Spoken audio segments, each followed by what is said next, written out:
انڈے، پھل اور ترکاریاں رکھنے کے لیے ریفریجریٹر ہوں تاکہ وہ گرمی سے خراب نہ ہو جائیں۔ سردیوں میں تھان کو گرم رکھنے اور گرم پانی مہیا کرنے کے لیے ہیٹر لگائے جائیں، اور اس بجلی کی طاقت سے غلے کو بھوسے سے جدا کرنے کی مشین اور دانا اور آٹا پیسنے کی چکی بھی چلائی جا سکے۔ اس لیے اس نے اپنے پڑھنے لکھنے، نقشے اور پلان بنانے کے لیے سائبان کا ایک حصہ لے لیا جس کا فرش پختہ تھا۔ اب یہاں وہ گھنٹوں کام کرتا۔ چند ہی ہفتوں میں اس کا خیال نقشے میں ابھرنے لگا۔ چنانچہ بڑے کھیت کے اس پار، جو حیوان منزل سے زیادہ دور بھی تھا، ایک ٹیلے کو اس پن چکی کے لیے موزوں مقام بنایا۔ جانوروں نے ایسی باتیں زندگی میں کبھی نہ سنی تھی، اور چونکہ یہ فارم ہی ذرا پرانی وضع کا تھا، جہاں ابھی تک دقیانوسی اوزار ہی استعمال ہوتے تھے، جس کی وجہ سے ان کو سخت محنت اور اذیت بھی ہوتی تھی، لیکن وہ تو مجبور تھے اور مسٹر جونز کے رحم و کرم پر تھے۔ لیکن اب آزاد ہو چکے تھے، خود مختار تھے، متحد تھے، اور ایک جنگ بھی جیت چکے تھے۔ لیکن اسنو بال کی باتوں کو سن کر وہ حیرت زدہ سے ہو جاتے اور اس کی اسکیموں کو عجوبہ روزگار اور ایک معجزہ سمجھنے لگتے۔ بس نیپولین ہی وہ واحد ہستی تھی جس نے یہ سب کچھ سن کر کہا کہ اسنو بال کی یہ اسکیمیں دھری کی دھری رہ جائیں گی، اور ان پر عمل درآمد مشکل ہی نہیں بلکہ ناممکن ہے۔ اس کے پلان کبھی نتیجہ خیز ثابت نہ ہوں گے۔ وہ تو صرف زبانی اور وقت گزاری کے لیے باتیں ہی باتیں کرتا ہے۔ وہ تو صرف اپنی سرخ روئی، عقل مندی اور دانشوری کا روب جما کر قوم کی لیڈری کا خواہاں ہے۔ اور جب ایک روز اسنو بال نے سب جانوروں کو اپنا پن چکی کا نقشہ دکھانے کے لیے سائبان میں بلایا تو نیپولین بھی آ گیا۔ سارے جانور اس نقشے کو محض دیکھ ہی رہے تھے، لیکن نیپولین نہایت محو تھا۔ چاروں طرف کا چکر مار کر وہ ایک دم کھڑا ہو گیا، کنکھیوں سے ادھر ادھر دیکھا، نقشے کی باریکی اور شکل کا بھرپور جائزہ لیا، پھر اس نے اپنی پچھلی ایک ٹانگ اٹھائی اور نقشے پر پیشاب کی دھار مار دی، اور کچھ کہے بغیر ہی باہر چلا گیا۔ اصل میں یہ جانور پنچکی کے بنائے جانے کے بارے میں دو رائے رکھتے تھے۔ اسنو بال کو اس سے انکار نہ تھا کہ یہ پروجیکٹ بہت ہی بڑا تھا۔ اتنے بڑے بڑے پتھروں کو توڑنا، بھرت کرنا، پھر دیوار بنانا، بادبان لگانا، اور پھر اس کے لیے ڈائنمو، تار، رسے، کیلیں لانا الگ مسئلہ تھا۔ لیکن وہ پھر بھی بار بار یہی کہتا تھا کہ پن چکی 1 سال کے اندر بن سکتی ہے، اور اس محنت شاقہ کا ثمر یہ ملے گا کہ آئندہ تمام جانور رات دن کے کاموں سے بچ جائیں گے، اور ان کو 1 ہفتے کی بجائے صرف 3 دن ہی کام کرنا ہوگا۔ اسنو بال اور نیپولین میں اب اختلافات کی خلیج اور بڑھ گئی تھی۔ نیپولین کی رائے تھی کہ جانوروں کو آتشی اسلحہ حاصل کرنا ضروری ہے، اور ان کے استعمال کی مہارت حاصل کرنا چاہیے تاکہ وہ اپنے وطن اور قوم کی حفاظت کر سکیں۔ اسنو بال کہتا تھا کہ کبوتروں کو تربیت دے کر ہدایات دی جائیں کہ وہ دور دور جا کر دوسرے زمینداروں کے جانوروں کو انقلاب کی خوبیاں سمجھائیں اور بتائیں کہ وہ بھی ہمارے انقلاب سے سبق حاصل کر کے آدمی سے نجات حاصل کریں اور ترقی کے مدارج پر پہنچیں۔ لیکن نیپولین کہتا کہ اگر انہوں نے حفاظتی تدابیر اختیار نہ کی اور جدید اسلحہ حاصل کر کے اس کا استعمال نہ سیکھا تو ایک نہ ایک دن وہ پڑوسی زمیندار کے مفتوح ہو کر رہ جائیں گے۔ اسنو بال کہتا کہ اگر سب جگہ عوام نے انقلاب لانا قبول کر لیا تو نہ ہمیں کسی سے حملے کا خوف ہوگا، نہ دفاع کی ہی ضرورت ہوگی، اور اسلحے پر قوم کا سرمایہ ضائع ہونے سے بچے گا۔ اسلحہ سازی اور اس کی فروخت سے تو صرف آدمی ہی فائدہ اٹھاتا ہے، اور وہ ہمیں لڑا کر اپنا مقصد پورا کرتا ہے۔ جانوروں نے نیپولین اور اسنو بال دونوں کی تقریریں اور دلائل سنے، لیکن وہ پھر بھی سمجھ نہ سکے کہ کون سی بات درست ہے اور کون سی غلط ہے۔ وہ جس کی تقریر سنتے اس کی شیریں بیانی سے اس کی مدلل باتوں کو صحیح مان لیتے۔ آخرکار طے یہ ہوا کہ اتوار کی صبح کو تمام جانوروں کی رائے شماری ہو کہ پن چکی بنائی جائے یا نہ بنائی جائے۔ چنانچہ حسب پروگرام اتوار کو سارے جانور سائبان میں جمع ہوئے۔ اسنو بال کھڑا ہوا اور اس نے اپنی تقریر شروع کی۔ گو بھیڑوں کے ممیانے سے اس کی تقریر میں تھوڑا سا خلل بھی ہوا، لیکن اس نے پن چکی کے قیام کے بارے میں بھرپور تقریر کی، اس کے فوائد گنائے، اور کہا کہ پن چکی کے بن جانے سے کٹی کرنا، پتیاں کاٹنا، ہل چلانا، میچ کرنا، دانے کو بھوسے سے جدا کرنا، آرا مشینیں چلانا، انڈوں سے بچے نکالنا، گایوں کا دودھ دوہنا، بہرحال کوئی کام ایسا باقی نہ رہے گا جو اس کی مدد سے اور اس کی پیدا کردہ توانائی سے ہو نہ سکے۔ اسنو بال نے ایسی تصویر کھینچی کہ گویا تمام جانوروں کی پشت پر سے محنت کا سخت اور جان لیوا پہاڑ اٹھا کر پھینک دیا ہو۔ جب تقریر اپنے اختتام پر پہنچی تو کوئی شبہ نہ رہا کہ رائے عامہ کس طرف جائے گی۔ عین اسی وقت نیپولین اٹھ کھڑا ہوا۔ اس نے اسنو بال پر سخت اعتراض کیا اور کہا کہ آدمی کے جانے کے بعد ہمارے لیے وقت کی سب سے بڑی ضرورت خوراک کی پیداوار ہے۔ ہمیں خوراک کی پیداوار بڑھانے کی تدبیریں کرنی چاہیے۔ پن چکی پر سال بھر ضائع کر دیا تو سارے جانور بھوکے مر جائیں گے اور ہمارا حشر مسٹر جونز کے زمانے سے بھی بدتر ہو جائے گا۔ ان دونوں کی پر مغز اور مدلل تقاریر کو سن کر جانوروں میں دو خیال پیدا ہو گئے۔ ایک گروہ کا خیال تھا کہ اسنو بال کی حمایت کرو اور ہفتے میں 3 دن کام کرو۔ دوسرے گروہ نے سوچا کہ نیپولین کو ووٹ دو اور پیٹ بھر کر کھانا کھاؤ۔ صرف بینجامن گدھا ہی ایک ایسا تنہا جانور تھا جس نے کسی کا ساتھ نہ دیا۔ اس نے یہ یقین کرنے سے قطعاً انکار کر دیا کہ کبھی بھی خوراک کی فراوانی ہو سکتی ہے یا پن چکی کبھی بھی کام کی بچت کر سکتی ہے۔ پن چکی ہو یا نہ ہو، زندگی گزرتی رہے گی، بالکل اسی طرح جس طرح اب تک گزرتی آئی ہے۔ نیپولین ذرا چالاک تھا۔ اس نے عوام کے ڈاواڈول خیالات کا فوری اندازہ کر لیا۔ اس نے ایک گہری نظر اسنو بال پر ڈالی اور بہت اونچی آواز سے ڈکارا۔ بس پھر کیا دیکھا کہ 11 بھاری بھرکم کتے جن کے گلے میں پیتل کے کالر بندھے ہوئے تھے دوڑتے کودتے اور بھونکتے ہوئے سائبان کے اندر آ گھسے اور آتے ہی سب کے سب اسنو بال پر جھپٹے، لیکن وہ بر وقت اچھل کر بھاگا اور ان کے خوفناک جبڑوں سے بچ نکلا۔ چشم زدن میں وہ باہر میدان میں اور کتے اس کے پیچھے بھاگے چلے جا رہے تھے۔ سارے جانور حیران و ششدر کھڑے ہوئے اور اچک اچک کر دروازے سے جھانکنے لگے کہ دیکھیں اب کیا ہوتا ہے۔ اسنو بال بھاگتے بھاگتے ذرا پھسلا اور گرا، مگر جو ہی کتے پاس آتے دیکھے اٹھ کر پھر بے تحاشا بھاگا۔ کتے برابر اس کے پیچھے لگے ہوئے تھے۔ بس اپنی جان بچانے کے لیے اس نے ایک جست لگائی اور گھاس میں چھپے ہوئے ایک بل میں جا گھسا۔ اس کے بعد اسنو بال پھر کبھی دکھائی نہ دیا۔ سہمے ہوئے خاموش جانور سائبان میں پھر واپس آ گئے۔ تھوڑی سی دیر بعد وہ کتے بھی ہانپتے کودتے واپس آ گئے جس طرح ان کی مائیں مسٹر جونز کے سامنے رہتی تھیں۔ اسی طرح وہ سب کتے آج نیپولین کے قدموں میں دم ہلا ہلا کر اپنی وفاداری ثابت کر رہے تھے۔ یہ وہی پلے تھے جنہیں نیپولین نے جیسی اور بلیو بیل سے پیدا ہوتے ہی اپنی حفاظت میں لے کر خاص طور پر تربیت دی تھی۔ آج نیپولین اس اونچے پلیٹ فارم پر گیا جہاں سے بوڑھے میجر مرحوم نے اپنی آخری تقریر کی تھی اور اپنا خواب سنایا تھا۔ سارے کتے حلقہ بنا کر اس کے پیچھے بیٹھ گئے۔ پھر نیپولین نے بآواز بلند اعلان کیا کہ آج کے بعد سے اتوار کی صبح کی میٹنگ بند کی جاتی ہے، کیونکہ یہ محض تضییع اوقات اور غیر ضروری ہے، اور آئندہ کے لیے جانورستان کے تمام امور پر غور کرنے کے لیے ایک کمیٹی بنائی جائے گی اور اس کمیٹی کے ممبروں کو تمام جانور منتخب کریں گے اور جس کی صدارت کے لیے بھی عام انتخابات ہوں گے۔ چنانچہ اسکوائلر کو انتخابات کا نگران بنا کر فوری انتخابات کرانے کا حکم بھی سنا دیا۔ اسکوائلر نے 17 سور اور 3 سوریوں کا نام لے کر پکارا اور کہا کہ آپ سب یہاں کامریڈ نیپولین کے عقب میں آ کر بیٹھ جائیں۔ اس کے بعد اس نے جانوروں سے کہا کہ کامریڈ نیپولین کو یقین ہے کہ آپ سب نے مل کر اپنی کثرت آرا سے ان 20 سوروں کو مجلس شورا کے لیے منتخب کر کے یہاں بھیجا ہے۔ اب آپ سب نہایت غور و فکر کریں، سوچ سمجھ کر جانور کے پرچار اور حیوانیت کی تبلیغ اور اس کے فروغ کے لیے کوشش کرنے کو ہاں یا نہ میں جواب دے کر طے کریں کہ آپ کیا چاہتے ہیں۔ تمام جانوروں نے اتفاق رائے سے طے کیا کہ جانورستان میں حیوانیت کی تبلیغ اور جانور پن کا پرچار اشد ضروری ہی نہیں بلکہ واجب ہے۔ یہ ملک بنا ہی اس لیے تھا کہ یہاں حیوانیت کا بول بالا ہو، اور اسی لیے انہوں نے ہاں کہہ کر رائے دے دی اور اپنے ایمان کا ثبوت پیش کر دیا۔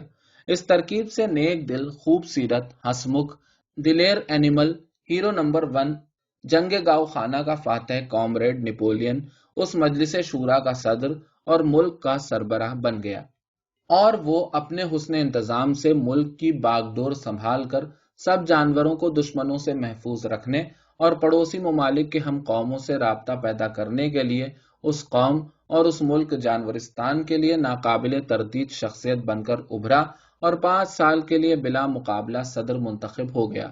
جانور سب خاموش اور استعجاب سے یہ سنتے اور دیکھتے رہے اور کچھ بھی نہ بول سکے۔ پھر فوراً ہی کتے جھنڈے کی سلامی کے لیے آگے بڑھے، جس کے بعد قومی ترانہ شروع کر دیا گیا۔ اب بھیڑوں نے مل کر بڑے جوش و خروش سے 4 پیر اچھے 2 پیر خراب ہیں گایا، اور اس شور و شغف میں سب باتیں تحلیل ہو گئیں اور جانوروں کو یاد بھی نہ رہا کہ کیا ہوا۔ گو جانوروں کو بحث مباحثہ سننے اور ان میں حصہ لینے کی کچھ عادت سی ہو چکی تھی۔ اسی کے مطابق کچھ جانوروں نے اسکوائلر کی تقریر اور تحریک پر کچھ کہنا چاہا، لیکن جیسے ہی کسی نے بولنا چاہا، کتوں نے اپنے ناک سکیڑ کر دانت نکال کر غرانا شروع کیا اور وہ سب کے سب دبک کر چپ چاپ بیٹھ گئے۔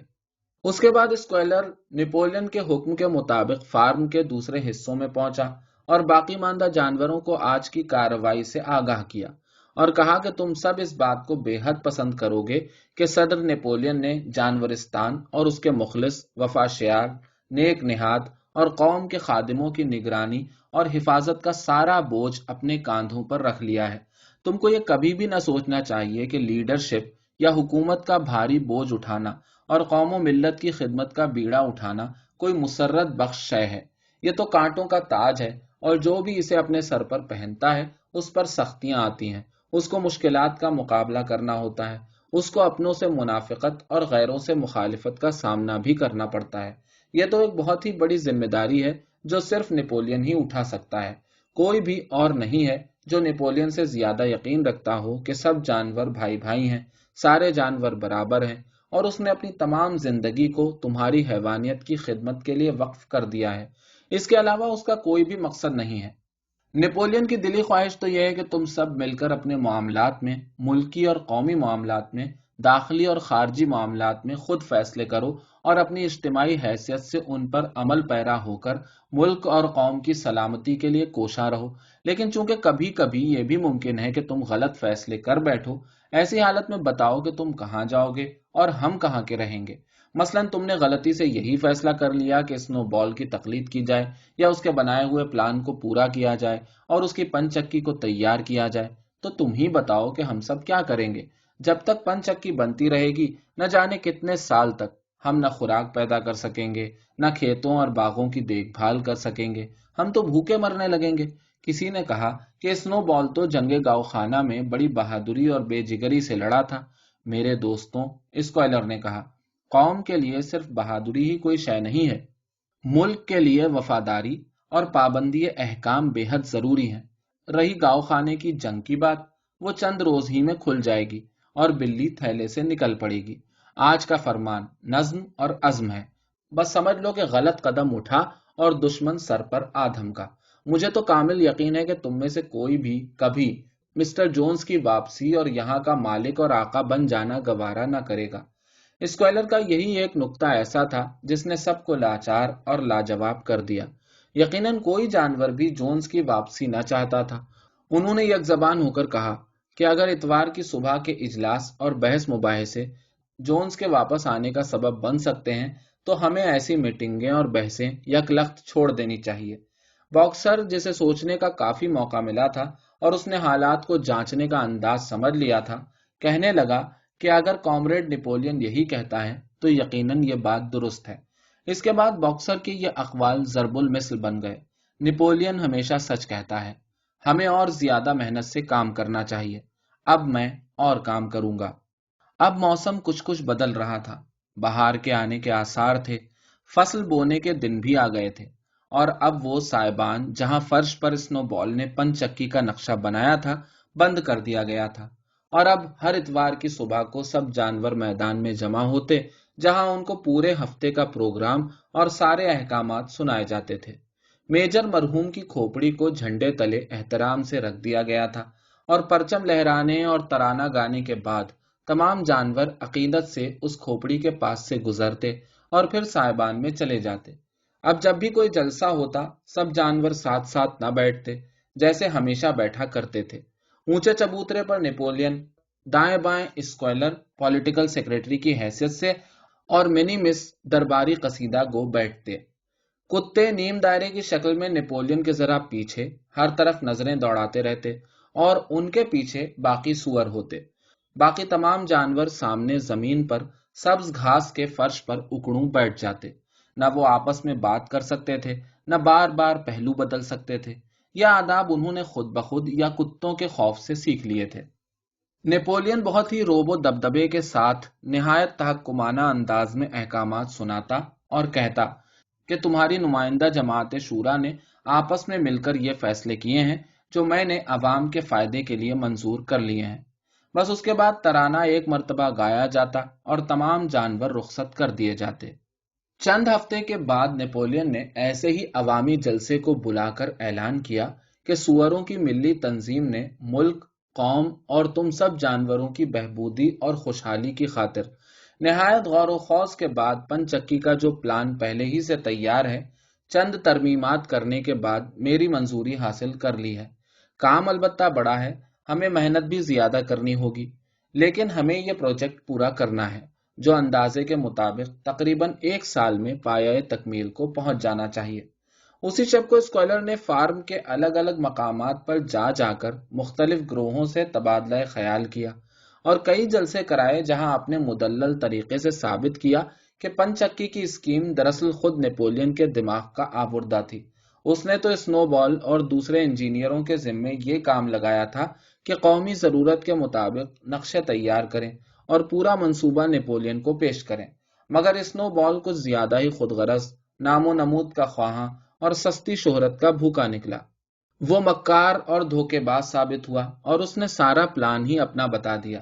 اسی واسطے تو نیپولین نے اس کو منظر سے الگ کرنے کے لیے اس کی مخالفت کی تھی، ورنہ پن چکی کے بنانے اور بننے کے بارے میں جو دماغ سوزی خود نیپولین نے کی ہے اس کو کوئی نہیں جانتا۔ اور اب جبکہ غدار اسنو بال از خود دفع ہو گیا ہے، نیپولین کو اپنے ایجاد کردہ پلان پر بغیر اس کی دخل در معقولات کے عمل کرنا بہتر اور آسان ہو گیا ہے۔ اسکوائلر نے کہا، سیاست اسے کہتے ہیں۔ اپنی دم کو ذرا ابھار کر ادھر دیکھا، ادھر دیکھا اور مسکرا کر کہا، سیاست اسی کا نام ہے۔ عام جانوروں کو لفظ سیاست کے معنی اور مفہوم سے بالکل واقفیت نہ تھی، بس انہوں نے اسکوائلر کے مخلصانہ اور مشفقانہ طرز تکلم سے مسحور ہو کر اور ان 3 کتوں کے خوف سے مرعوب ہو کر جو اس کے ساتھ ہی کھڑے ہوئے تھے، یہ سب قبول کر لیا۔ پورے سال بھر تک جانوروں نے غلاموں کی طرح کام کیا اور یہ سب کچھ کرنے میں ان کو ایک قسم کی دلی مسرت محسوس ہوتی، اس لیے کہ وہ خوب سمجھتے تھے کہ اس پن چکی کا فائدہ صرف ان کو ہی پہنچے گا اور ان کے بعد ان کی آنے والی نسلوں کو، نہ کہ کاہل، کامچور، دھوکے باز اور مکار آدمی کو۔ ساری بہار اور پھر گرمیوں کے دنوں میں بھی انہوں نے لگاتار 60 گھنٹے فی ہفتہ کام کیا، کوئی چھٹی بھی نہ لیتے، لنچ اور ڈنر کے اوقات میں بھی کام کرتے رہتے۔ اور پھر نیپولین نے اعلان بھی کر دیا کہ پن چکی کو پلان کے مطابق وقت پر تیار کرنے کے لیے اتوار کو بھی کام جاری رہے گا۔ گو اتوار کو کام کرنا خود اختیاری تھا، لیکن جو جانور اتوار کو حاضر نہ ہوگا اس کا راشن آدھا کر دیا جائے گا، اور یہ بھی کہا کہ بعض کام فی الوقت ادھورے چھوڑ دیے جائیں تاکہ پن چکی وقت پر تیار ہو سکے۔ کچھ کھیت بغیر جوتے رہنے دیے، اس لیے کہ اب وقت ہی نہ ملتا تھا۔ ظاہر ہے کہ اس سے فصل کی پیداوار میں کمی ہوئی۔ پن چکی کی وجہ سے کچھ اور بھی مشکلات پیدا ہو گئی تھیں۔ فارم کی حدود میں پتھر تو بہت تھا، لیکن بڑے بڑے ٹکڑے تھے جو کان کے اندر پڑے ہوئے تھے۔ ان پتھروں کو توڑنا اور پھر اوپر لانا کار دارد والا معاملہ تھا۔ ایک باہر والی عمارت میں کافی سیمنٹ، خاصی عمارتی لکڑی اور بھی کچھ سامان مل گیا تھا۔ ظاہر ہے کہ جانور بغیر ہاتھوں کے ہتھوڑوں سے پتھروں کو نہیں توڑ سکتے تھے۔ اس کے لیے انہوں نے ایک ترکیب نکال لی۔ وہ بڑے پتھر کو رسا باندھ کر کھینچتے ہوئے اوپر لاتے اور کنارے پر دھکا دے کر گرا دیتے، جو نیچے جاتے ہی ٹوٹ کر چکنا چور ہو جاتا۔ پھر ان ٹکڑوں کو لا کر پن چکی کے پاس رکھ دیتے۔ اس طرح انہوں نے اس کی بنیاد کو پتھر اور سیمنٹ سے بھرا، لیکن یہ سخت محنت طلب اور سست رفتار کام نکلا۔ اس میں سب سے نمایاں حصہ باکسر کا تھا۔ وہ قد آور، طاقتور اور باہمت گھوڑا تھا۔ وہ بھاری پتھروں کو لاتے لاتے گرنے سے روکنے کے لیے ڈٹ جاتا، اس کا سانس پھولنے لگتا، کھر زمین میں دھنس جاتے، بدن پسینے میں شرابور ہو جاتا، لیکن وہ آگے بڑھتا جاتا، ایک ایک انچ ہی سہی۔ کبھی کبھی کلوور گھوڑی اس سے کہتی کہ باکسر، تم اس قدر محنت نہ کیا کرو، اس سے تمہاری صحت پر برا اثر پڑے گا، لیکن باکسر ہمیشہ سنی انسنی کر دیتا اور کام میں لگ جاتا۔ اس کے صرف 2 ہی مقولے تھے، نیپولین ہمیشہ سچ کہتا ہے، میں اور زیادہ محنت کروں گا۔ جانوروں کو پن چکی کو مکمل کرنے کے لیے چند چیزوں کی اشد ضرورت آن پڑی، جن کے بغیر کام کا جاری رکھنا مشکل تھا۔ مثال کے طور پر مٹی کا تیل، کیلیں، رسی، کتوں کے لیے بسکٹ، گھوڑوں کے سموں کے لیے لوہا اور کھیتوں کے لیے مصنوعی کھاد وغیرہ وغیرہ۔ ایک اتوار کی صبح کو جب سارے جانور میدان میں احکامات سننے کے لیے آئے تو نیپولین نے انہیں بتایا کہ نظریہ ضرورت کے تحت میں نے ایک نئی پالیسی اختیار کی ہے اور تمہارے تمام نمائندوں نے اس کو دل و جان سے قبول کر لیا ہے کہ آج سے ہم کو اپنے پڑوسیوں سے تجارتی اور ثقافتی بنیادوں پر تعلقات بڑھانا ضروری ہے۔ اولاً دشمنی اور کینہ پروری حیوانیت کے رہنماؤں کے اصولوں کے مطابق مذہباً ناپسندیدہ بلکہ ناجائز ہے۔ دویم یہ کہ تم سب جانتے ہو کہ کچھ سامان کی ہمیں سخت ضرورت ہے جس کے بغیر ہمارے کام اور آئندہ کے پروگرام ادھورے رہ جانے کا ڈر ہے۔ یہ سامان ہم اپنے پڑوسیوں سے خریدنا چاہتے ہیں۔ اس میں کسی فائدے یا منافع کا شائبہ نہیں ہے، بلکہ تمہاری پنچکی کی تکمیل کے لیے جن پرزوں کی ضرورت ہے وہ ہمیں صرف وہیں سے دستیاب ہو سکتے ہیں۔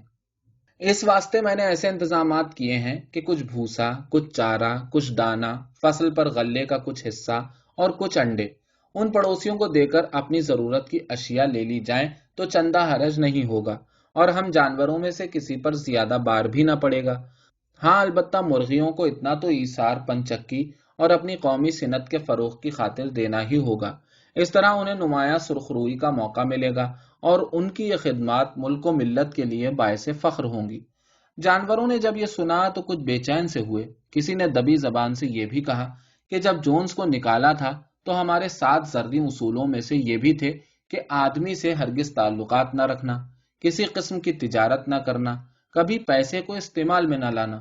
2-4 نوجوان سور کے بچوں نے کچھ کہنا چاہا تو خونخوار کتوں کے غرانے کی آوازیں سنتے ہی وہ سسک کر بیٹھ گئے۔ اس کے بعد بھیڑوں نے ایک دم زور زور سے گانا شروع کر دیا، ہیں 4 پیر اچھے، 2 پیر ہیں خراب، اور جلد ہی یہ وقتی شورش اور انتشار ختم ہو گیا۔ اب نیپولین نے گردن اٹھا کر ادھر ادھر دیکھا اور جب مجمع پر خاموشی طاری ہو گئی تو وہ بولا کہ سب باتیں بحیثیت صدر مملکت میں نے پہلے ہی طے کر لی ہیں۔ کسی جانور کو آدمی سے ملنے، اس کے پاس جانے، بات کرنے یا اس کی صورت بھی دیکھنے کی ضرورت نہ ہوگی، کیونکہ یہ ایک نازیبا سی بات ہے اور ہم جانوروں کے معیار سے گری ہوئی۔ اسی لیے میں نے ایک وکیل مسٹر ومپر جو ویلنگڈن ہی کا رہنے والا ہے کی معرفت سارا معاملہ طے کر لیا ہے۔ وہ صرف دلالی کرے گا اور صرف وہی ہوگا جو ہمارے فارم اور بیرونی دنیا میں رابطے کی ایک کڑی بنے گا۔ وہ ہر سوموار کو یہاں آئے گا اور ہم سے ہدایات لے کر ان پر عمل درآمد کیا کرے گا۔ جانوروں کی طرف سے پوری ذمہ داری میں نے سنبھال لی ہے کیونکہ یہ نہایت ہی نازک مسئلہ ہے۔ اس کے بعد اس نے خطبہ صدارت زندہ باد جانورستان پر ختم کیا اور جانور انگلستان کے رہبر انگلستان کے ترانے کے بعد سارے جانور رخصت کر دیے گئے۔ اسکوائلر نے صدر محترم کی ہدایت کے مطابق پورے فارم کا ایک بھرپور چکر لگایا، ایک ایک جانور کی دل جمعی کی اور اپنی خوش مقالی اور چرب زبانی سے ان کو بالکل مطمئن کر دیا کہ انہیں یاد بھی نہیں رہا کہ کبھی ایسی کوئی قرارداد منظور ہوئی تھی کہ تجارت میں ملوث ہونا یا پیسے کو ہاتھ لگانا یا استعمال کرنا حیوانیت کے منافی ہے۔ میں سمجھتا ہوں کہ نیپولین نے جو کچھ کہا ہے ٹھیک ہی کہا ہے۔ یہ سب تمہارے خواب و خیال کی باتیں ہیں۔ باکسر ایک دم زور سے ہنہنایا اور بولا، نیپولین سچ کہتا ہے، اور جانور مطمئن ہو گئے۔ اب ہر پیر کی صبح کو ومپر آتا۔ نیپولین اپنے چاروں پیروں پر کھڑے ہو کر دم کھڑی کر کے گردن اٹھا کر ادھر ادھر دیکھتا، ومپر کو ہدایات دیتا۔ وہ صرف 2 پیروں پر کھڑا ہوتا تھا۔ یہ منظر دیکھ کر جانوروں کے سر فخر سے اونچے ہو جاتے۔ ادھر آدمی کو اینیمل فارم سے نکلنے کے بعد جانوروں سے ایک طرح کی نفرت سی ضرور ہو گئی تھی اور وہ دلوں کی گہرائی میں سوچتے بھی تھے کہ جلد یا بدیر یہ فارم یقیناً دیوالیہ ہو جائے گا، اور جب وہ کسی شراب خانے میں بیٹھتے تو ان کا موضوع سخن اکثر یہی ہوتا کہ پن چکی ہرگز نہ بن سکے گی، اور اگر بن بھی گئی تو کام نہ کر سکے گی۔ اس کے باوجود ان میں جانوروں کے لیے توقیر کا ایک اچھوتا جذبہ بھی پیدا ہو گیا تھا۔ وہ کہتے تھے کہ انہوں نے جس خوش اسلوبی سے فارم کا انتظام سنبھال لیا ہے وہ قابل ستائش ہے، اور اب وہ بھی اس کو بجائے میز فارم کے جانورستان کہنے لگے تھے۔ کیا یہ جانوروں کی کامیابی کا بین ثبوت نہ تھا؟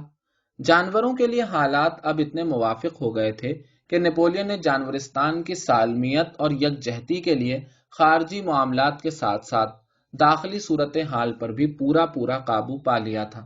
اسکوائلر جو نیپولین کا وزیر بے قلم دان تھا، اب گشتی سفیر کا کام بھی انجام دے رہا تھا۔ عوام کے جذبات کو ہر موقع پر ہر انداز سے بھڑکاتا یا ٹھنڈا کرتا،